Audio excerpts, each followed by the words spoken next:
एक बार नैमिषारण्य के निवासी ऋषियों ने संसार के कल्याणार्थ सूत जी से पूछा, हे सूत, कराल कलिकाल में लोगों के बालक किस तरह दीर्घायु होंगे, सो कहिए। सूत जी बोले, जब द्वापर युग का अंत और कलि युग का आरंभ था, उसी समय बहुत सी शोकाकुल स्त्रियों ने आपस में सलाह की कि क्या इस काल में माता के जीवित रहते पुत्र मर जाएंगे। जब आपस में कुछ निर्णय नहीं कर सकी, तब गौतम जी के पास पूछने के लिए गई। जब उनके पास पहुंची तो उस समय गौतम जी आनंद के साथ बैठे थे। उनके सामने जाकर उन्होंने मस्तक झुकाकर प्रणाम किया। तदंतर स्त्रियों ने पूछा, हे प्रभो, इस काल में लोगों के पुत्र किस तरह जीवित रहेंगे? इसके लिए कोई व्रत या तप हो तो कृपा करके बताइए। इस तरह उनकी बात सुनकर गौतम जी बोले, आपस में वही बात कहूँगा जो मैंने पहले से सुन रखा है। गौतम जी ने कहा, जब महाभारत युद्ध का अंत हो गया और द्रोण पुत्र अश्वत्थामा के द्वारा अपने बेटे के मरा देखकर सब पांडव बड़े दुखी हुए, तो पुत्र के शोक में व्याकुल होकर द्रौपदी अपनी सखियों के साथ ब्राह्मण श्रेष्ठ धम्म के पास गई और उनके धम्म से कहा, हे विपेंद्र, कौन सा उपाय करने से बच्चे दीर्घायु हो सकते हैं? तब आप कृपा करके ठीक ठीक कहिए। धम्म बोले, सतयुग में सत्य वचन बोलने वाला, सत्याचरण करने वाला समदर्शी जीवुतवाहन नामक एक राजा था। एक बार जब अपनी स्त्री के साथ अपनी ससुराल गया और वहीं रहने लगा, एक दिन आकर रात के समय पुत्र के शोक में व्याकुल कोई स्त्री रोने लगी, क्योंकि वह अपने बेटे के दर्शन से निराश हो चुकी थी। उसका पुत्र मर चुका था। वह रोती हुई कहती थी, हाय, मुझ बूढ़ी माता के सामने मेरा बेटा मरा जा रहा है। उसका रुदन सुनकर राजा जीवुतवाहन का तो मानो हृदय विदीर्ण हो गया। वह तदंतर उस स्त्री के पास गया और उससे पूछा, तुम्हारा बेटा कैसे मरा है? बूढ़ी ने कहा, गरुण प्रतिदिन आकर गांव के लड़कों को खा जाता है। इस पर उस दयालु राजा ने कहा, माता, अब तुम रोवो मत, आनंद से बैठो। मैं तुम्हारे बच्चे को बचाने का यत्न करता हूँ। ऐसा कहकर राजा उस स्थान पर गया जहाँ गरुण आकर प्रतिदिन मांस खाया करता था। उसी समय गरुण भी उस पर टूट पड़ा और मांस खाने लगा। जब अतिशय तेजस्वी गरुण ने राजा का बायां अंग खा लिया, तो झटपट राजा ने अपना दाहिना अंग फेर कर गरुण के सामने कर दिया। यह देखकर गरुण जी ने कहा, तुम कोई देवता हो? कौन हो तुम? मनुष्य तो नहीं जान पड़ते। अच्छा, अपना जन्म और कुल बताओ।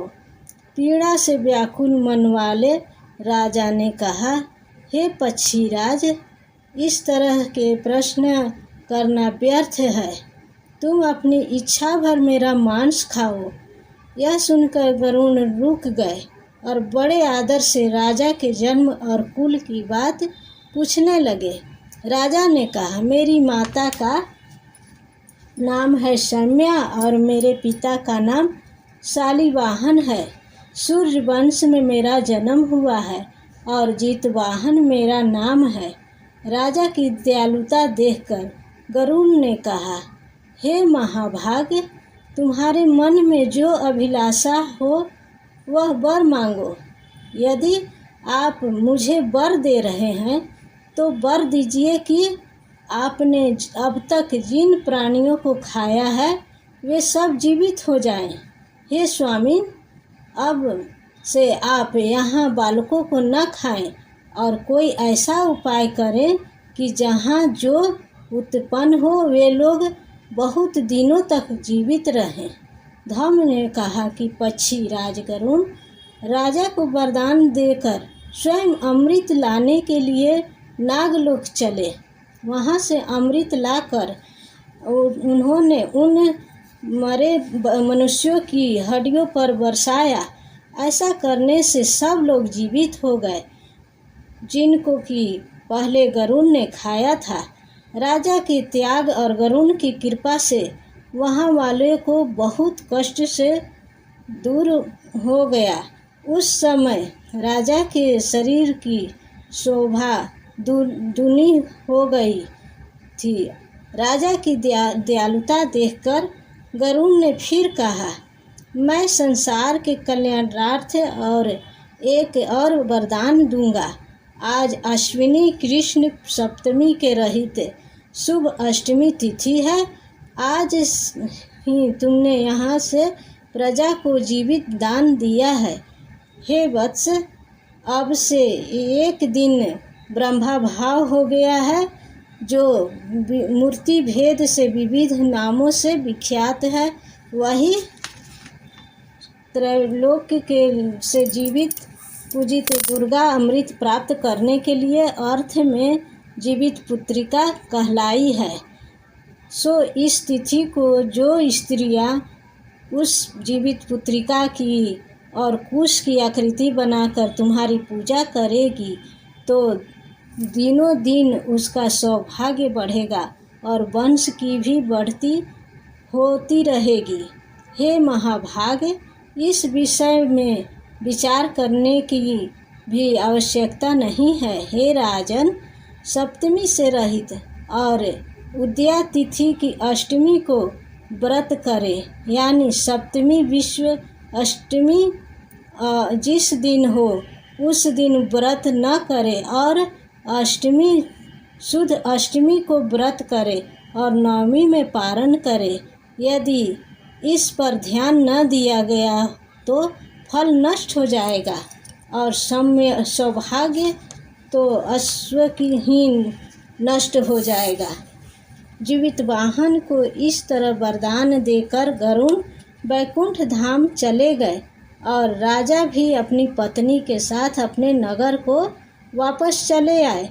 धम्म द्रौपदी ने से कहते हैं, हे देवी, मैंने यह अतिशय दुर्लभ व्रत तुमको बताया है। इस व्रत को करने से बच्चे दीर्घायु होते हैं।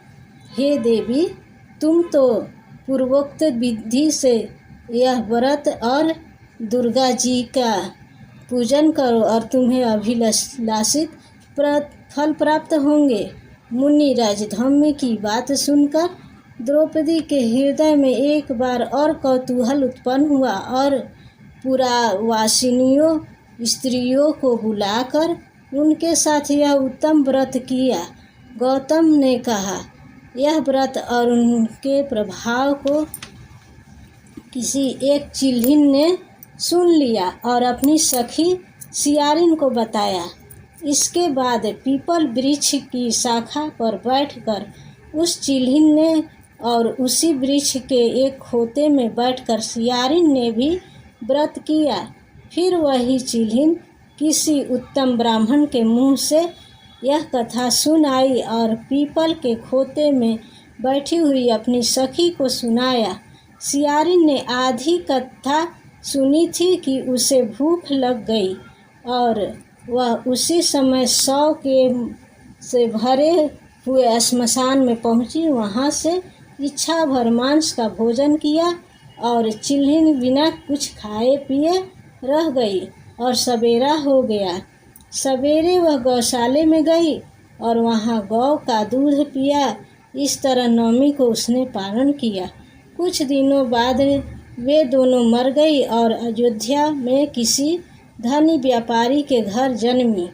संयोग से उन दोनों का जन्म एक ही घर में हुआ, जिससे सियारिन ज्येष्ठ और चिल्हिन छोटी।